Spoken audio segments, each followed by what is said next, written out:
Okay, this is a video on arguments from authority and why I say I don't care about the Constitution. Now, every so often, I'll read a paper that argues that because the Constitution says this, or Thomas Jefferson said that, or the Bible says another thing, that the answer to an essay question must be X, Y, or Z. Arguments that start with things quotes, books, and legal documents are all a species of arguments called arguments from authority. Now, there are times when constitutional arguments and theological arguments are quite appropriate, but not in a course in political philosophy. In fact, we would like to be able to justify the Constitution to all of those who are subject to its rules, which means we need to appeal to principles that appeal not just to Christians or white middle-class people, but to all the people that the Constitution claims the allegiance of. Arguments from authority assume that the participants in the debate share an agreement on the value of the authority being proclaimed, on the worth of that authority. In the politics of a reasonably diverse society, what this does is it either shows a patent lack of respect for potential reasonable citizens who are fairly well disposed towards cooperating with you, or at best an unfortunate lack of awareness that some principles do not command universal assent.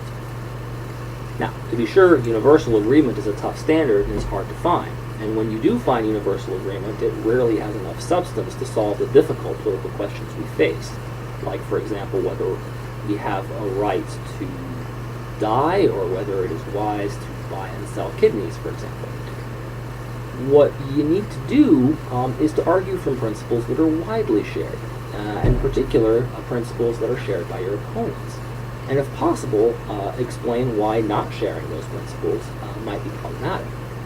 So, for example, if we're going to claim that individuals have a robust right to free speech, it's not because the Constitution says they have a right to free speech, though legally that's certainly true, at least up to a point.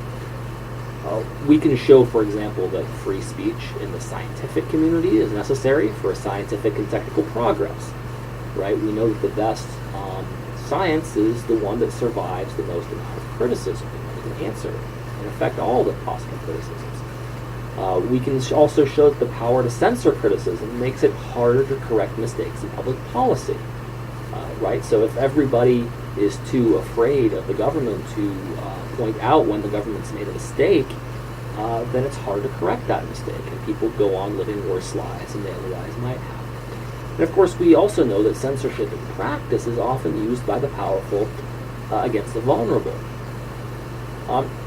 What these arguments do is they appeal to fairly widely shared values: the need to advance technology and the useful arts, the need to have good feedback on public policy, and a desire, at the very least, not to make the condition of the not to make the condition of the most vulnerable even worse. Now, it's not that these arguments are going to end up justifying all speech acts, right? All kinds of expression, and it's not that no objections can be found to these arguments, right? Technical progress can be a problem sometimes.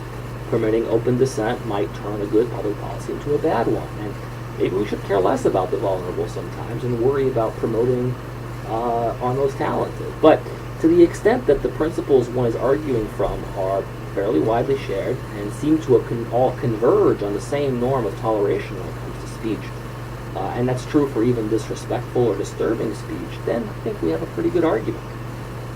The key here is that we have taken the basic values of a large number of people with otherwise very different moral commitments from our own, and we've taken them into consideration. Now, these people may answer us, they may add arguments of their own that modify, support, or somewhat contradict what we've just said, but the key is that we've tried to be respectful and aware of those to whom we must justify our free speech, namely those who have to live under the same laws that we do.